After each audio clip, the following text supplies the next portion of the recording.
Hi hello నమస్తే welcome to exams tutorial. ఈ వీడియోలో మనం భారతదేశ రాష్ట్రాలు వాటి సరిహద్దుల గురించి తెలుసుకుందాం. అన్ని రకాల పోటీ పరీక్షల్లో క్వశ్చన్స్ అడగడానికి ఆస్కారం ఉన్న ముఖ్యమైన అంశాలు, రాష్ట్రాలు ఎన్ని ఇతర రాష్ట్రాలతో సరిహద్దులను కలిగి ఉన్నాయి, అంతర్జాతీయ సరిహద్దులు లేని రాష్ట్రాలు ఏవి, వీటన్నింటి గురించి ఈ వీడియోలో పూర్తిగా తెలుసుకుందాం. ఎవరైనా ఛానల్ని సబ్స్క్రైబ్ చేయనట్లయితే వెంటనే సబ్స్క్రైబ్ చేసి పక్కనే ఉన్న బెల్ ఐకాన్ యాక్టివేట్ చేయండి. మేము పెట్టే లేటెస్ట్ వీడియోస్కు సంబంధించిన నోటిఫికేషన్స్ అందుకోండి.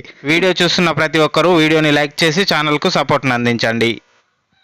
రాష్ట్రాలు సరిహద్దులలో భాగంగా 8 రాష్ట్రాలు ఒక కేంద్రపాలిత ప్రాంతంతో సరిహద్దును పంచుకునే రాష్ట్రం వచ్చేసి ఉత్తరప్రదేశ్. ఉత్తరప్రదేశ్ అనేది 8 రాష్ట్రాలతో ఒక కేంద్రపాలిత ప్రాంతంతో సరిహద్దును పంచుకోవడం జరుగుతుంది. అందులో ఒకటి బీహార్, రెండోది వచ్చేసి జార్ఖండ్, మూడోది ఛత్తీస్గఢ్, 4 మధ్యప్రదేశ్, 5 రాజస్థాన్, 6 హర్యానా, 7 హిమాచల్ ప్రదేశ్, 8 వచ్చేసి ఉత్తరాఖండ్. కేంద్రపాలిత ప్రాంతం ఢిల్లీ. 8 రాష్ట్రాలు ఒక కేంద్రపాలిత ప్రాంతంతో సరిహద్దును పంచుకున్న రాష్ట్రం వచ్చేసి ఉత్తరప్రదేశ్. 7 రాష్ట్రాలతో సరిహద్దును కలిగిన రాష్ట్రాలు 2.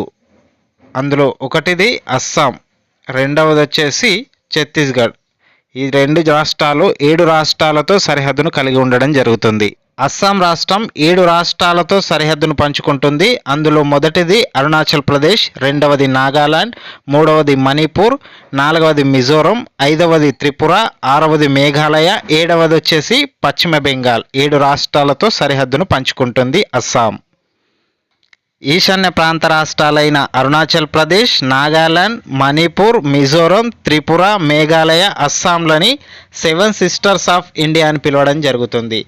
7 రాష్ట్రాలతో సరిహద్దును పంచుకునే రెండవ రాష్ట్రం వచ్చేసి ఛత్తీస్గఢ్. ఛత్తీస్గఢ్ 7 రాష్ట్రాలతో సరిహద్దును పంచుకుంటుంది. దానిలో మొదటిది వచ్చేసి జార్ఖండ్, 2 ఒడిశా, 3 ఆంధ్రప్రదేశ్, 4 తెలంగాణ, 5 మహారాష్ట్ర, 6 మధ్యప్రదేశ్, 7 వచ్చేసి ఉత్తరప్రదేశ్. ఇది కూడా 7 రాష్ట్రాలతో సరిహద్దును పంచుకోవడం జరుగుతుంది. 6 రాష్ట్రాలతో సరిహద్దును పంచుకునే రాష్ట్రాలు 2. ఒకటి మహారాష్ట్ర, రెండోది వచ్చేసి కర్ణాటక. మహారాష్ట్ర వచ్చేసి 6 రాష్ట్రాలతో సరిహద్దును పంచుకుంటుంది. అందులో గుజరాత్, మధ్యప్రదేశ్, ఛత్తీస్గఢ్, తెలంగాణ, కర్ణాటక, గోవా, ఇలా 6 రాష్ట్రాలతో సరిహద్దును పంచుకుంటుంది. 6 రాష్ట్రాలతో సరిహద్దును పంచుకునే రెండవ రాష్ట్రం వచ్చేసి కర్ణాటక. కర్ణాటక అనేది 1 మహారాష్ట్ర, 2 తెలంగాణ, 3 ఆంధ్రప్రదేశ్, 4 తమిళనాడు, 5 కేరళ, 6 గోవా. 6 రాష్ట్రాలతో సరిహద్దును పంచుకుంటుంది. 2 రాష్ట్రాలతో సరిహద్దును పంచుకునే రాష్ట్రాలు 5 కలవు. అందులో మొదటిది వచ్చేసి కేరళ, 2 గోవా, 3 ఉత్తరాఖండ్, 4 త్రిపుర, 5 అరుణాచల్ ప్రదేశ్. ఈ 5 రాష్ట్రాలు 2 రాష్ట్రాలతో సరిహద్దును కలిగి ఉండడం జరిగింది. కేరళ రాష్ట్రం 2 రాష్ట్రాలతో సరిహద్దును కలిగి ఉంది. దానిలో మొదటిది కర్ణాటక, 2 తమిళనాడు, 2 రాష్ట్రాలతో సరిహద్దును కలిగి ఉంది. గోవా చూసుకున్నట్లయితే 2 రాష్ట్రాలతో సరిహద్దును కలిగి ఉంది. మొదటిది మహారాష్ట్ర, రెండవది కర్ణాటక. గోవా 2 రాష్ట్రాలతో సరిహద్దును కలిగి ఉంది. ఉత్తరాఖండ్ కూడా 2 రాష్ట్రాలతో సరిహద్దును కలిగి ఉంది. దానిలో మొదటిది వచ్చేసి హిమాచల్ ప్రదేశ్, రెండవది వచ్చేసి ఉత్తరప్రదేశ్. 2 రాష్ట్రాలను సరిహద్దును కలిగిన రాష్ట్రం వచ్చేసి త్రిపుర. త్రిపుర అనేది అస్సాం, మిజోరం 2 రాష్ట్రాలతో సరిహద్దును కలిగి ఉండడం జరిగింది. అరుణాచల్ ప్రదేశ్ కూడా 2 రాష్ట్రాలతో సరిహద్దును కలిగి ఉండడం జరిగింది. దానిలో మొదటిది వచ్చేసి నాగాలాండ్, రెండవది వచ్చేసి అస్సాం.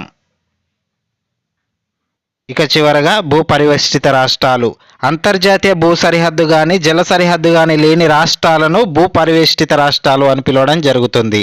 భారతదేశంలో 5 భూపరివేష్టిత రాష్ట్రాలు కలవు. దానిలో మొదటిది మధ్యప్రదేశ్, 2 ఛత్తీస్గఢ్, 3 తెలంగాణ, 4 జార్ఖండ్, 5 హర్యానా. భూపరివేష్టిత రాష్ట్రాల్లో అతిపెద్ద భూపరివేష్టిత రాష్ట్రం వచ్చేసి మధ్యప్రదేశ్. అతి చిన్న భూపరివేష్టిత రాష్ట్రం వచ్చేసి హర్యానా. భూపరివేష్టిత కేంద్రపాలిత ప్రాంతాలు వచ్చేసి 2 కలవు. మొదటిది ఢిల్లీ, రెండోది వచ్చేసి చండీగఢ్. ఈ 2 కేంద్రపాలిత ప్రాంతాలు భూపరివేష్టిత కేంద్రపాలిత ప్రాంతాలుగా ఉన్నవి. ఇలాంటి మరిన్ని వీడియోల కోసం ఛానల్ని సబ్స్క్రైబ్ చేసి పక్కనే ఉన్న బెల్ ఐకాన్ యాక్టివేట్ చేయండి. మేము పెట్టే లేటెస్ట్ వీడియోస్కు సంబంధించిన నోటిఫికేషన్స్ అందుకోండి. వీడియో చూస్తున్న ప్రతి ఒక్కరూ వీడియోని లైక్ చేసి ఛానల్కు సపోర్ట్ని అందించండి. Thank you for watching.